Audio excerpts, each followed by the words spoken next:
ወንጀልና ችሎት አቃቤ ሕግ የተከሳሽ ጠበቃ ወንጀልና ችሎት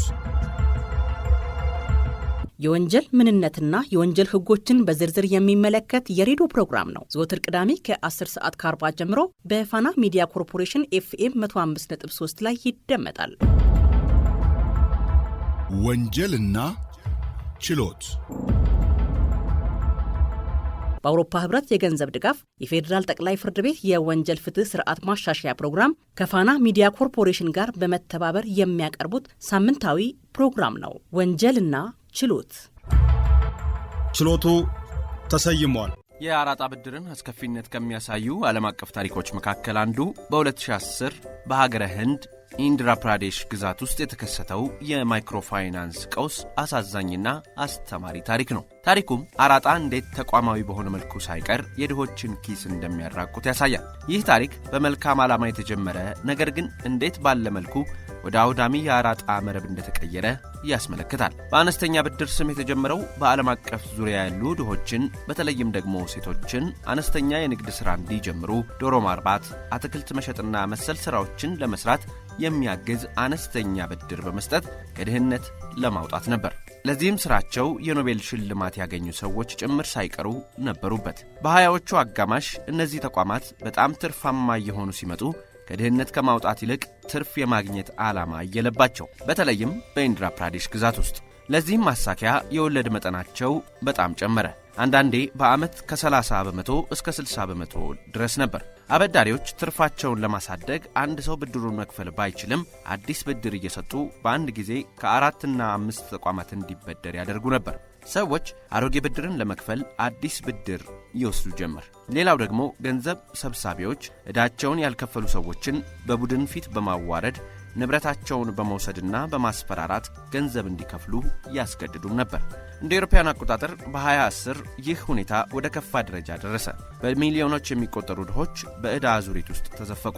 ሊቋቋሙት ከሚችሉት በላይ ዕዳ ስለነበረባቸውና በየዕለቱ ከሚደርስባቸው ውርደትና ጫና የተነሳ በግዛቲቱ ውስጥ ከዕዳ ጋር በተያያዘ በመቶዎች የሚቆጠሩ ሰዎች ራሳቸውን እንዳጠፉ ተዘገበ።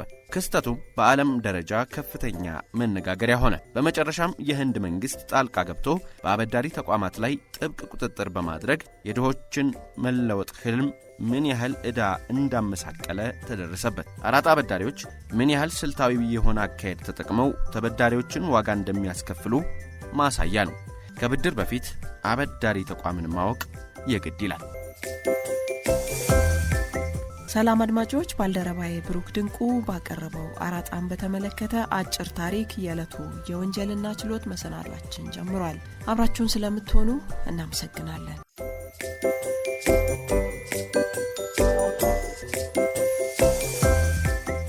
ሰዎች በተለያዩ ምክንያቶች ለከፍተኛ የገንዘብ ችግር የሚደረጉበት መጥፎ አጋጣሚዎች ይኖራሉ። ከዚህም ሌላ አዲስ ንብረት ለማፍራት አሊያም እጃቸው ያለውን የተሻለ ለማድረግ በበለጠ ስኬት ምዕራፍ ለመገኘትም ሆነ ገቢያቸውን ለማሳደግ የዕለት ተዕለት ኑሯቸውንም ለማሻሻል ሲባል ለከፍተኛ የገንዘብ ችግር ሊዳረጉ ይችላሉ። እነዚህንና መሰል ፍላጎቶችን ለማሟላት ሲባል አቅምን ሳያገናዝቡ ከፍተኛ ገንዘብ መበደር ለከፋ ቀውስ ምክንያት ሊዳርጋቸው ይችላል። በዚህና መሰል የገንዘብ እጦት መነሻነት ገንዘብን በአራጣ መበደርና ያንን ዕዳ ከፍለው እስኪጨርሱ ራሳቸው እስከማይኖሩበት መድረስም ሊኖር እንደሚችል አያስተውሉም። አራጣ አበዳሪዎች ደግሞ በየመንደሩ የተሸሸጉ ክንዳቸው ፈርጣማ፣ በሰዎች ዘንድ ከነ ስራቸው ክብደት ተቀባይነት ያላቸው ተሰሚነትንም ያገኙ ናቸው። ብድሩም በከፍተኛ ወለድ የሚያበድሩ ቢሆኑ የብድሩ አሰጣጥ ሂደት ግን ቀላል ነው። ክፍያው ከባድ መሆኑን እንደ ማሳያነቱ። በዚህም ተበዳሪዎች ብድራቸውን ሲመልሱ ከከፍተኛ ወለድ ጋር መሆኑን አስቀድመው በቃል ስምምነት ማድረግ ይጠበቅባቸዋል። በተለይ በኢትዮጵያውያን ዘንድ ደግሞ የቃል ስምምነት እጅግ የተከበረ፣ የተናገሩት ከሚጠፋ የወለዱት እስከሚል ድረስ ከፍተኛ ተአማኒነትን የሚያረጋግጥ ትውፊት መሆኑ ይታወቃል። አበዳሪም በታላቅ እምነት ያበድራል። ይሁንና የአራጣ ብድር ጊዜያዊ ችግርን ለመቅረፍ ሲባል የሚወሰድ የብድር አይነት ሆኖ የሚሰራበት መንገድ ግን ህገወጥ የብድር አይነት መሆኑ ነው። ስለ አራጣ በወንጀል ህጉ ላይ የተደነገገውስ ምንድን ነው? ከህግ ባለሙያ ጋር ወደሚኖረን ቆይታ አለፍን። መዓዛ ሃይማኖት ወርቁ እባላለሁ። በፍትህ ሚኒስቴር የንቃት ህግ ዳይሬክቶሬት ውስጥ ረዳት ጠቅላይ አቃቤ ህግ ነኝ። አራጣ ማለት የገንዘብ ብድር አይነት ሆኖ ነገር ግን በከፍተኛ ወለድ የሚሰጥ ብድር ነው። ከሌሎች የገንዘብ ብድሮች የሚለይበት አራጣ በከፍተኛ ወለድ የሚሰጥ መሆኑ ነው። አራጣ ማለት ያው ህግ የተሰጠ ትርጉም ያለው ነገር ግን ለመግባባት እንዲሁ ለመነጋገር ያህል ግን ከፍተኛ ወለድ የሚጠየቅበት የገንዘብ ብድር ነው ብሎ መተርጎም ይቻላል። አራጣ ከፍተኛ ወለድ የሚጠየቅበት ማለት ምን ማለት ነው? መንግስት ከወሰነው ወይም ባንኮች ካስቀመጡት ወይም አበዳሪ ተቋማት ህጋዊ አበዳሪ ተቋማት ካስቀመጡት ወለድ በላይ የሆነ መጠኑ ላይ ይታወቅ ይችላል፣ ፊክስድ ላይ ሆን ይችላል፣ ቋሚነት ላይ ኖረው ይችላል እንጂ አሁን ለምሳሌ ባንኮች የሚያበድሩት እስካሁን ድረስ ባለው ሁኔታ 12 ነው በንግድ ባንክ የወጣው፣ ግን ከዛም በላይ እስከ 14 እስከ 20% የሚያስከፍሉ የምንጠይቀው የገንዘብ ብድር አይነት ነው። ወሳኙ ለመኪና መግዣ፣ ለቤት መግዣ እየተባለ ይከፋፈላል። ይሄ ግን ጥሩ ነገሩ ወለዱ ከፍተኛም ቢሆን ቋሚነት አለ። ይሄ በባንክ የሚሰጠው ወለድ ማለት ነው። ህዝብ ያውቀዋል፣ መንግስትም ያውቀዋል። መንግስትም ከዚህ ከወለዱ የሚያገኘው ገቢ አለ። በአራጣ ደረጃ ግን ስናስበው ቋሚነት የለውም። 50 በ50 ሊሆን ይችላል፣ 100 በ100 ሊሆን ይችላል። 100 ሺህ ብር ወስዶ 100 ሺህ ወለድ ጨምሮ እንዲመለስ ሊገደድ ይችላል፣ ወይም በዚህ ረገድ ሊስማማ ይችላል። አንዳንድ ጊዜ እንዲያውም እንደሚባለው ከ100% በላይ ጭምር እንደ ሰውየው የችግር ሁኔታ ነው የሚታየው። ሰውየው ምን ያህል ነው የገንዘብ ፍላጎቱ ምን ያህል ነው የሚለው ነገር ነው የሚያጠኑት አበዳሪዎች። ተበዳሪዎች ታዲያ ዋናው ነገር ብድር ማግኘት ነው የሚያስቡት። ከዛ በተጨማሪ ደግሞ የአራጣ መጥፎ ገጽታው ደግሞ አበዳሪዎች ላይ ይታወቁ ይችላሉ። አበዳሪዎቹ በህግ እንደሚጠየቁ ስለሚያውቁ ቀድሞ ስለሚገነዘቡ በሌላ ሰው በኩል ብድሩ እንዲከናወን ሊያደርጉት ይችላሉ፣ የብድሩ ሂደት ማለት ነው። ስለዚህ እነሱ በስተጀርባ ሆነው ስራውን ይሰራሉ ማለት ነው። ስለዚህ አበዳሪዎች ፊት ለፊት የሚታዩት ምናልባትም ተቀጣሪዎች ሊሆኑ ይችላሉ፣ ሰራተኞች ሊሆኑ ይችላሉ፣ ወይም ደግሞ የተወሰነ ጥቅም የሚያገኙ ሊሆኑ ይችላሉ። ዋናዎች አበዳሪዎች ግን በስተጀርባ ሆነው ስራውን ሊሰሩ ይችላሉ። ዞሮ ግን ተበዳሪዎች የአበዳሪዎችን ማንነት ብዙም አያሰጋቸውም፣ መጠየቅም አያስፈልጋቸውም። ዋናው ገንዘቡን ማግኘት ነው።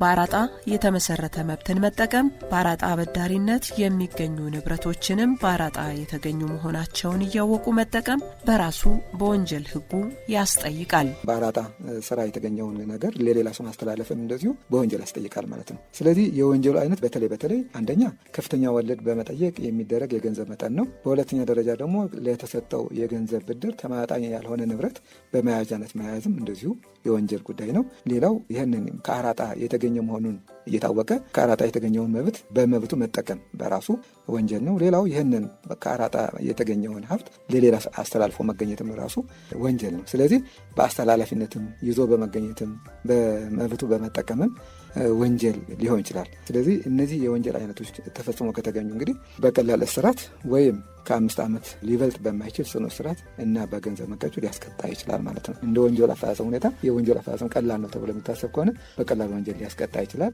ከዛ በተረፈ ግን አብዛኛው የአራጣ ብድር ከፍተኛ ወንጀል ነው ተብሎ የሚታሰብ ስለሆነ አፈጻጸሙ ውስብስብ ነው እና ከዚህ አንጻር በአመዛኙ ቅጣቱ ከ5 ዓመት በማይበልጥ ጽኑ እስራትና በመቀጮ ሲሆን ነው የሚታየው። ስለዚህ ከወንጀል ህግ ድንጋጌዎች አንጻር አራጣ የሚያስቀጣበት መንገድ እንደዚህ መግለጽ ይቻላል ማለት ነው። እነዚህ አበዳሪዎች ውሎ አድሮ ኢኮኖሚ ሊቆጣጠሩት ይችላሉ። ኢኮኖሚን ከተቆጣጠሩት ደግሞ ምናልባትም ፖለቲካውንም አቅጣጫ የማስለወጥ ሁኔታ ይታያል እና ያጋጥማል። ስለዚህ በዚህ ረገድ የሚደርሰው ጉዳት በወንጀልም ሆነ በፍትሐ ብሔር ህግ ተጠያቂነትን ያስከትላል ማለት ነው። ጉዳዩ ከግለሰብ አንጻር ከመንግስት አንጻር ሲታይ አደገኛ በመሆኑ ነው ተጠያቂነትን የሚያስከትለው እንጂ ብድር በሂደቱ ችግር የለበትም። መበዳደር ያለ ነገር ነው። ነገር ግን ይህ የአራጣ ብድር ግን ከፍተኛ ጫና የሚያደርስና ከፍተኛ ጉዳት የሚያስከትል እንደመሆኑ መጠን ህጋዊ ተጠያቂነትን ያስከትላል ማለት ነው። አራጣ በባህልና በሃይማኖት ዘንድ ተቀባይነት የሌለው መሆኑን ወደ ጎን በመተው ለራስ መጠቀሚያነት ማዋልን የሚያስቀድም ለህግና ለሞራል ተቃራኒ የሆነ አሰራር ነው። በመሆኑም በተቋማት ላይ የሚደርሰው ጫናም በቀላሉ የሚታይ አይደለም። አራጣ የተበዳይን ችግርን ታሳቢ ያደረገና የህሊና ደካማነትን ጭምር ታሳቢ ያደርጋል እና የህሊና ደካማነት ማለት ነው ግድ የለም ዝም ብዬ ልበደርና እንደው የፈለገውን እዳም ቢሆን የፈለገውን ወለድም ቢሆን ከፍዬ እመልሰዋለሁ ብሎ ማሰብ ማለት ነው። የነገውን አለማሰብ፣ የዛሬን ችግር ብቻ ማሰብ። በተለይ ከወንጀል ህጉ አነጋገር የህሊና ልልነት፣ የመንፈሰ ደካማነት ይላል እና ይህንን የህዝቡን በደካማነት ሞራልን የሚሰብር ነው። አራጣ በተለይ ማለት ነው። በተለይ ስትበደር ችግር የለውም፣ ስትመልስ ግን ሞራልን ይሰብራል ማለት ያው በጣም ከፍተኛ ዕዳ ውስጥ ስለሚያስገባ እና ይህንን ለመከላከል ሲባል መንግስት ያው ህግ አውጥቶ ለመቆጣጠር ጥረት የሚያደርግበት ሁኔታ ነው ያለው። እንደ ወንጀል ህጉ አገላለጽ ከሆነ አራጣ የህሊናን ወይም የሰዎችን ችግር መሰረት በማድረግ ከሚፈጸሙ ወንጀሎች እንደ አንዱ አድርጎ ነው የሚቆጥረው የወንጀል ህጉ። ለምሳሌ በንግድ ሂደት ላይ ነገሮችን አገለባብጦ የመስራት አቅም ከሌለ ወይም ልምድም ከሌለ ወይም ችሎታ ከሌለ የሰው ካልተበደረ በቀር ከኔ ብድር ካልወሰደ በቀር ሌላ አማራጭ የለም ብሎ ያስባል። ስለዚህ እንደዚህ አይነት ታሳቢ ያደርጋል። ሌላው ደግሞ የበታችነት የሚሰማው ሰው ከሆነ ለአራጣ ብድር የተጋለጠ ነው የሚሆነውና እነዚህን ታሳቢ ያደርጋል። እነዚህን ታሳቢ በማድረግ ታዲያ አበዳሪው በህግ ከተፈቀደው ወለድ በላይ ገንዘብ ያበደረው ከሆነ ወንጀል ነው። ከዚህ በተጨማሪ ደግሞ ከገንዘብ ብድር ጋር ተመጣጣኝነት የሌለው ንብረት እንዲያስይዝ ወይም እንዲሰጠው በማድረግ የሚሰጥ ብድር ነው። ይህንን ያደረገ ሰው እንግዲህ በወንጀሉ ይቀጣል ማለት ነው።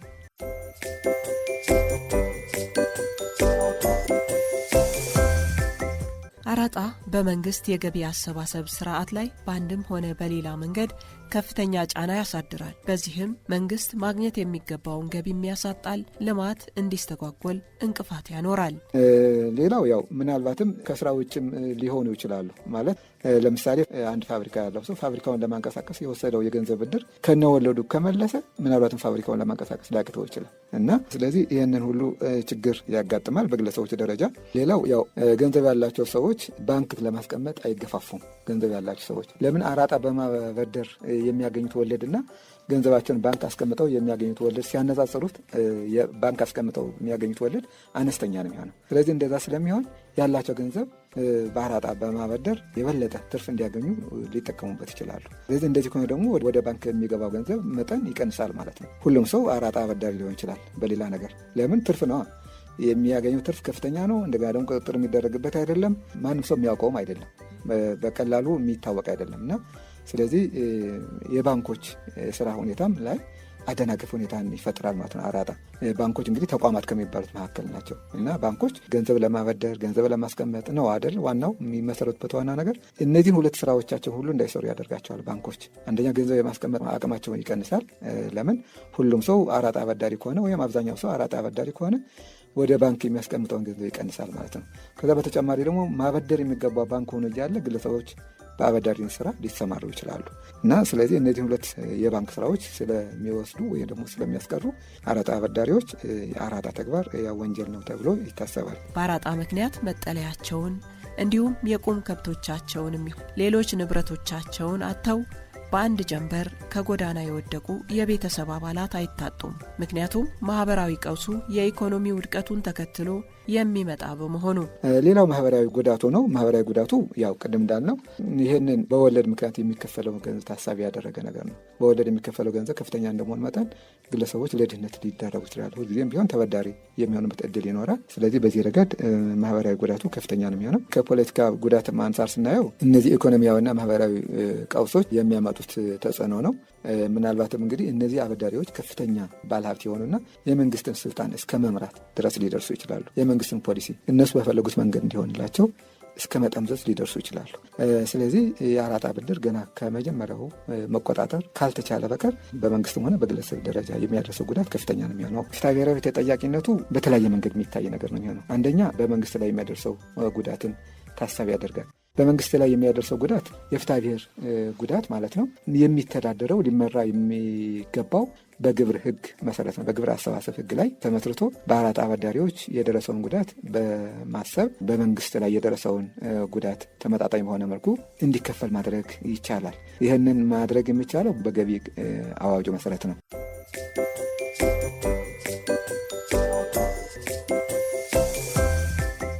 አራጣ ብድር በፍትሐ ብሔር ረገድ የሚያስከትለው ተጠያቂነት እንደደረሰው ጉዳት አይነትና እንደ ተበዳዩ ማህበራዊ ቀውስ የሚታይ ነው የሚሆነው። የፍትሐ ብሔር ህግ እንግዲህ ሁለት ክፍሎች አሉት። የውል ህግ የሚባልና ከውል ውጭ የሚደርስ ኃላፊነት በሚል የሚከፈሉ በተለይ ከዚህ ከካሳ አከፋፈልና ከኪሳራ አንጻር የሚታዩ ማለት ነው። እንግዲህ የአራጣ ጉዳይ በግልጽ የሚታወቅ ጉዳይ አይደለም። የአራጣ ብድር ማለት ነው በግልጽ የሚታወቅ ጉዳይ እንዳለመሆን መጠን ደግሞ በውል የሚደረግ አይደለም። በውል ቢደረግ እንኳን በቃል የሚደረግ ውል ነው እንጂ በሰነድ የሚረጋገጥ አይደለም። ዞሮ ዞሮ ግን የአራጣ ብድር ጉዳት ያደርሳል። ጉዳቱ መድረሱ ከታወቀ ከውል ውጭ በሚደርስ ኃላፊነት ተጠያቂ እንዲሆን ማድረግ ይቻላል። እነዚህ አራጣ አበዳሪዎች ማለት ነው። ውልም ባይኖር ከውል ውጭ በሚደርስ ኃላፊነት ተጠያቂ ሊሆኑ የሚችልበት ሁኔታ ይኖራል። አንዳንዴ አልፎም ቢሆን አራጣ አበዳሪዎች ውል አድርገው ከተገኘ ከተበዳሪዎች ጋር ያደረጉት ውል ከተገኘ ይህንን ውል መሰረት በማድረግ መደበኛ በሆነው የፍትሐ ብሔር ሕግ መሰረት በውሉ ምክንያት የተጎዳ ወገን ካለ ጉዳቱ መድረሱን በማረጋገጥ ይህንን የደረሰውን ጉዳት እንዲካስ ማድረግ ይቻላል። ይህ የሚቻለው እንዴት ነው? አንደኛ በውል የተደረገ የአራጣ ብድር ከሆነ ያንን ውል መሰረት በማድረግ የወንጀል ክስ መመስረት ይቻላል። በቂ ማስረጃ ስላለ የወንጀል ክስ መመስረት ከተቻለና በወንጀል ክሱ ምክንያት በአራጣ አበዳሪው ላይ የጥፋተኝነት ውሳኔ ማሰጠት ከተቻለ ይህንን ማስረጃ ተጠቅሞ ተበዳዮች መብታቸውን እንዲያስከብሩ ምቹ ሁኔታን ይፈጥርላቸዋል ማለት ነው እና ይህ ከሆነ በማስረጃ ከውል ውጭ በሚደርስ ኃላፊነት ብቻ ሳይሆን ውልም ተደርጎ ቢገኝ ውሉ ለአንድ ወገን ያጋደለ ስለሚሆን ይሄ አንኮንሽስ የሚባል አለ ወይ ደግሞ በሙሉ እውቀት ያልተደረገ ውል ተብሎ ይታወቃል እና ይህንን የግለሰቦቹን የተበዳሪዎችን ደካማነት ወይም የችግር ሁኔታ ታሳቢ በማድረግ የተደረገ ውል ስለሚሆን ውሉ ለአንድ ወገን ያጋደለ ስለሚሆን በዚህ መሰረት ለክርክር በማቅረብ የፍትሐ ብሔር ክርክር በማቅረብ ተጎጂዎች እንዲካሱ ይደረጋል። ኪሳራ ካለ ኪሳራው እንዲተካላቸው ይደረጋል። የተወሰደባቸው ንብረትም ካለ ንብረቱ እንዲመለስላቸው ይደረጋል። በመደበኛው የፍትሐ ብሔር ሕግ መሰረት ማለት ነው። ስለዚህ በፍትሐ ብሔር ሕግ ከውል ውጭ በሚደርስ ጉዳት ወይም ደግሞ በመደበኛው የውል ሕግ መሰረትም እንደዚሁ ተጠያቂ ማድረግ ይቻላል ማለት ነው። ያው የማስረጃ ጉዳይ ነው ትንሽ ልዩነት የሚፈጥረው እንጂ።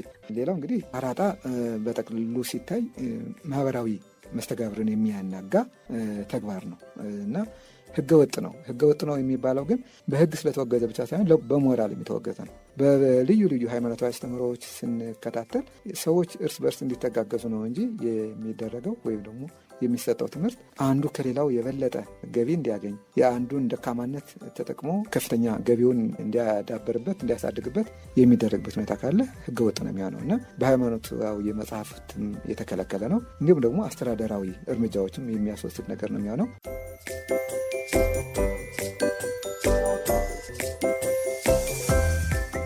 ሌላው ህጋዊ መሰረት ኖሯቸው የሚተዳደሩ ባንኮች ላይም የሚያሳድረው ተጽዕኖ ቀላል አይደለም። ሌላው ደግሞ በባንክ ላይ የሚያደርሰው ተጽዕኖ ማለት በባንክ ላይ የሚያደርሰው ተጽዕኖ እንደዚሁ የባንክ ስራ በሚመራበት አዋጅ መሰረት በማድረግ በአራጣ አበዳሪዎች የደረሰውን ጉዳት ታሳቢ በማድረግ ወይም ደግሞ ስሌት እንዲሰላ በማድረግ በባንኮች አሰራር ላይ ምን ያህል ነው ያደረሰው ጉዳት የሚለውን መገመትም ቢያንስ ማስራትም ይቻላል። በተለይ በሚሰጥ ውሳኔ ማለት ነው። በተለይ አራጣ በታዳጊ ሀገራት ላሉ ድሆች በጣም አስፈላጊ መስሎ ቢታይም ህጋዊ መሰረት የሌላቸውን አበዳሪዎችን ማበልጸግና ራስን ለባለ ዕዳነት መዳረግ አላስፈላጊ መሆኑን አውቀን ከአራጣ ብድር አዙሪት ልንጠበቅ ይገባል የሚል ሀሳብ በማኖር የዕለቱን የችሎት መሰናዶ አበቃን። ምህረት ሙልጌታ ነኝ። ጤና ይስጥልኝ።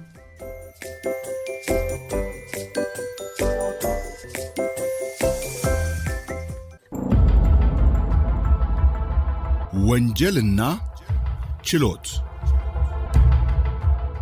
አቃቤ ሕግ፣ የተከሳሽ ጠበቃ፣ ወንጀልና ችሎት የወንጀል ምንነትና የወንጀል ህጎችን በዝርዝር የሚመለከት የሬዲዮ ፕሮግራም ነው። ዘወትር ቅዳሜ ከ10 ሰዓት ከ40 ጀምሮ በፋና ሚዲያ ኮርፖሬሽን FM 105.3 ላይ ይደመጣል። ወንጀልና ችሎት